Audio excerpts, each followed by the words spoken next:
I reserved the last minutes of this event because I would like to share something that I learned in this month, being an entrepreneur, about storytelling, that I think is one of the most important things that you have to deal with when you do a startup or being an entrepreneur in general. Storytelling is very important. I mean, when you wake up in the morning and you think, what are you going to do during the day, you basically are telling a story of yourself doing something. So in everything that we do, storytelling is crucial because it gives a meaning to what we do. So also the ability to craft a good story, a convincing story, a story that has elements that resonate in the mind of the people is very, very important. And I think that there are basically three different dimensions when you apply storytelling to being an entrepreneur. The first one, of course, is about your product, and you find a lot of stuff about this. I mean, it's positioning, branding. I mean, there's a lot of material that you can find online about how to tell a good, compelling story about your company and about your product. And it depends on the angle that you see this. It is positioning, so how do you position something in the mind of your person so that this person, when you see your product, says, wow, I need to have this, which is the trigger that you use to do this. And this is the product market fit life cycle, the lean startup, or whatever you want to call this. It's basically you cycle, you send a message, you test this message, and you try to understand if this message resonates. I will give you an example with Twitter. I'm an avid reader of biographies. I think it's one of the most interesting things for entrepreneurs are in other entrepreneurs' biographies. So one of the last one that I read is the biography of Twitter. And so Twitter started as a pivot from Odeo, whatever. And at the beginning, it was, what are you doing? So at the beginning, the first version of Twitter was, what are you doing?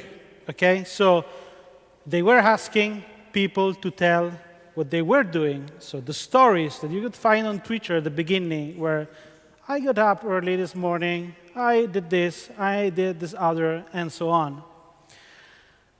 But at a certain point, and there was a great deal of discussion about this, so which is the mission, which is the statement that I put on the home page so that people write something according to this. And this is the original vision of Jack Dorsey. But at a certain point, they switched it. So, and Twitter was what's happening. So the story is completely different. What's happening to you, but also what's happening around you. And that moved Twitter for something that was quite ephemeral, like I'm doing this, washing or whatever, to something that is more useful. It's an aggregator of news, every kind of news that are filtered with hashtags and so on. So it's top-down news against crowdsourced news and networked news. And this is a completely different story that makes a difference between a product that had a good traction and a product that was used to doing revolution in the Middle East and in other parts of the world. So there are a lot of disciplines that deal with storytelling when you talk of storytelling for brands. It's positioning, it's branding. I think that all this stuff is a lot of over-engineering the reality. If we think about telling stories like there were Alice in Wonderland or Peter Pan or whatever it is much easier to handle with this stuff. Just try to, this is what I do, just try to tell the story as you would have tell this story to a 5-year-old kid. The second dimension that you have to consider when you're talking about storytelling for a startup, for a company, is the storytelling about your company. The storytelling about your company is a different storytelling from the storytelling about the product that you're building, because it is aimed at different people. This is the storytelling that you craft to sell your company to venture capitalists, for example. So, and there are specific formats for this. So, pretty much all the pitch presentations are about problem, solution, technology, market, go-to-market, whatever it is. No? Okay? So it is you're telling the story about your company. You're selling the story of your company to a venture capitalist. And what I think, I generally don't do pitches. I don't like to do pitches. But I generally write pitches and prepare slides for my well-looking co-founder. Good luck. But, is that the only thing that you really demonstrate when you craft this kind of story is that you have done your homeworks. You are simply establishing a common ground with the people you are talking to so that they know that you understand this world. Okay? So when your slides are not convincing on the market, that means that you did not a good job exploring the market potentialities of your companies or the go-to-market strategy of your companies. So the story that you're telling with your pitch is that you have done the right homeworks. Then there's other stories that are less obvious. So when you start doing fundraising, which is a very hard, time-consuming thing, very, very hard, also very emotionally compelling, is you start looking on websites of the various VC founders, business angels, and so on. And so the story that you think you have to tell them, if you read their websites, is that they're always looking for a great team with a great product, a great execution, a big market, and whatever it is. Really? Would you fund a poor team with an horrible product in a shitty market? You wouldn't. But then there are a lot of different stories that you can find from their websites, the companies they invested in, the times that they appear on public speech. For instance, there's a very, very interesting speech from Fred Wilson against Twitter. He was one of the investors in Twitter at the Le Web of the last year. And he talks about the framework that they are using to decide whether or not to invest in a company. So the story that they're looking for. And they prefer to invest in something that is disrupting a sector because it's a network that against hierarchies and so on. So if you go to this kind of investors and you tell another story, the chances that you look interesting for them maybe are not so good, because it's not what they're looking for. I think that from what I've learned in my experience of talking to venture capitalists, everyone has a sort of ideal founder in their mind, and they try to understand how close you are with this kind of investor, with kind of founder. So if you tell the wrong story to the wrong person, it will never happen that you could manage to raise funds. And I can tell for sure because, we have done a lot of talk with venture capitalists. It's a very hard thing to manage.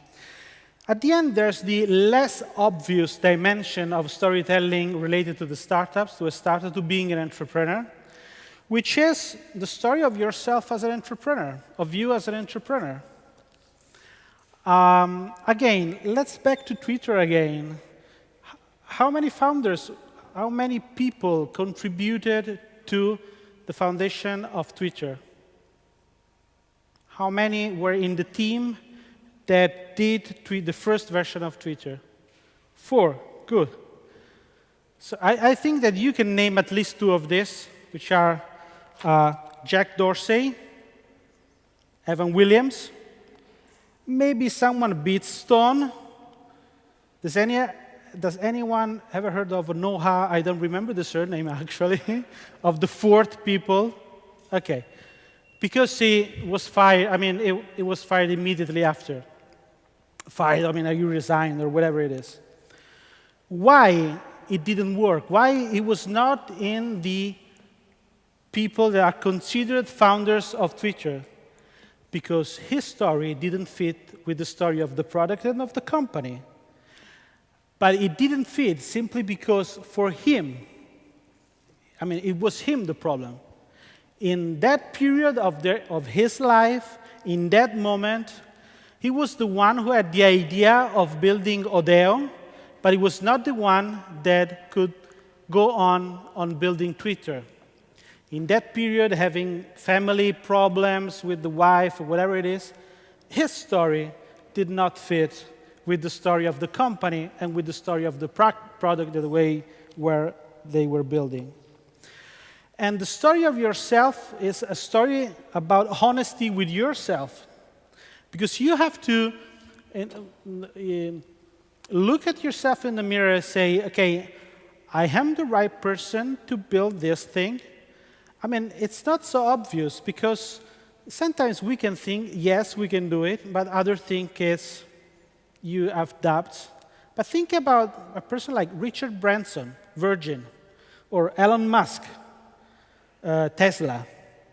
You need to have a great deal of confidence to think that you can disrupt the automotive sector, and then, you know what, we will go to the space. Why not? So both Elon Musk with SpaceX and Virgin and Richard Branson are planning to do space travel,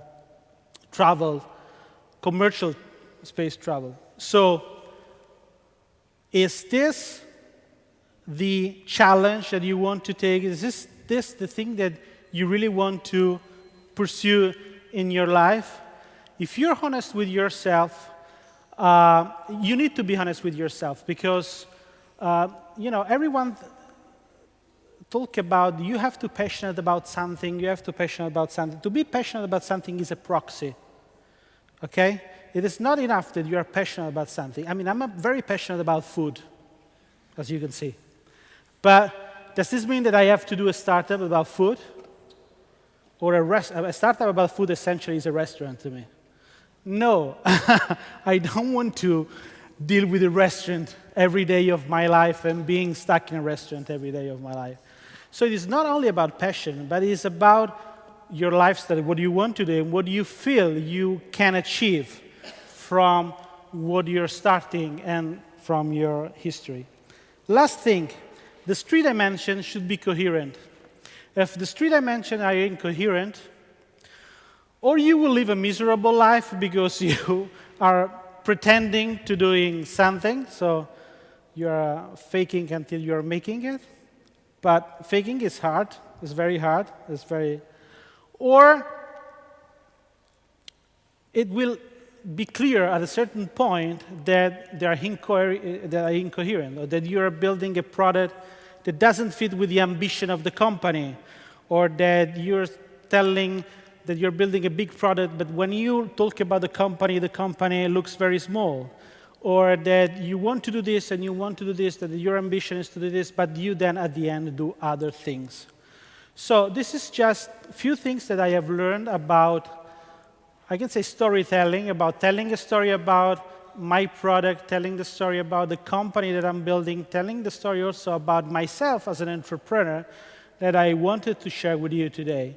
And with this, the event, I think, could be considered finished. I thank you very much for being here till this moment, and I would like to do an additional applause to the startups that were here today.